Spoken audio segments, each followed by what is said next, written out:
started something called Chattanooga Venture, and they had this Vision 2000 thing where hundreds, maybe thousands of people in the community got together and talked about what the future would look like. I cannot imagine that when you have a group of people of both sexes, all races, all types of economic levels, I don't think it was holding hands and singing Kumbaya. My guess is there was a lot of conflict and a lot of heat in the discussions, but they learned how to trust each other. And I think that laid the foundations for where we are today. The first phase was primarily a physical plant phase. We built an aquarium. We built an aquarium 2. We built a bunch of restaurants downtown. We did a lot of things that made tourists say, gee, a lot of things are happening here.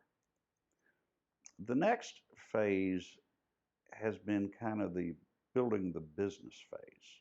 During that same time period of that decade, we increased the poverty level in the urban core, in the urban area of town, about 75.2%. And just in 2 years, between 2007 and 2009, we increased the poverty level by 8%. That's unheard of. In fact, during that same time period, only one other town had a greater rise in poverty, and that was Allentown, Pennsylvania. Poor education, you got poor economic conditions. When you look around the neighborhood, there's no growth and development. There's no money being put in those communities, decades at a time. The stresses on young people and on families have really grown in public schools in Hamilton County, but across America. And again, there's a role for everybody. That's not just a school issue or a family issue. It's a leadership issue in this community.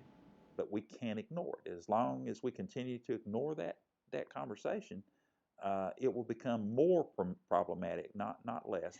I mean, we're leaving generations of kids behind. You can't operate making short-term decisions and let tomorrow take care of itself when you're talking about communities, cities, residents, education, poverty. What do you want to do this year to fix poverty? I'll give you that answer very quickly. Probably not going to happen. But you can do things today, this week, this month, that will begin to put it in the right direction. But I think that we have to recognize that what we do has to stand the test of time. If it doesn't, of course, you go back and repair. But we get into trouble when we make short-term decisions about long-term issues. What has to happen, though, is that they have to be intentional efforts for inclusivity. So with that, I think in trying to build a roadmap for the city, whether it's in business, whether it's in education and things of that nature, I think we just have to build those building blocks a little differently than they are being built right now.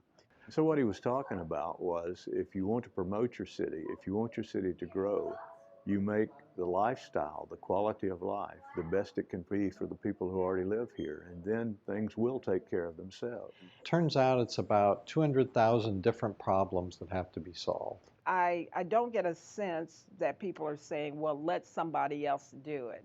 It's what part can we play? And I don't want to paint an overly rosy picture. There are some people who stand on the sidelines. There are some people who are out front leading it, and there are some people who wait and see. Most of the numbers that we track, we're pre-2003 numbers. Our average sales price, our median sales price, is the highest it's ever been. We are in what I would call a moderate growth pattern, which is a good thing, that you can plan for your infrastructure needs and keep up with it. Come, get out of your office, out of your cubicle, out of your corner, wherever you are, and come out and see what's happening here, because it's really incredible and you don't want to miss it. And I just think Chattanooga has the opportunity over the next 3 years to be one of the top 2 or 3 kind of startup ecosystems and new ecosystems across the country. And people are realizing that, so we need Chattanoogans to help support that and make it happen. Downtown is definitely where it's at. In the innovation district, you can't dispute that. You can't change that, and I'm okay with that. But I think that we have to do a better job at creating awareness about what's really going on down here, so that we can tap into the minds of those other innovators who are hungry for opportunity and hungry to make this city greater. You're going to have a heightened uncertainty in the economy. You're going to have resource scarcity in terms of jobs being shifted. There's flux. There's all sorts of environmental instability.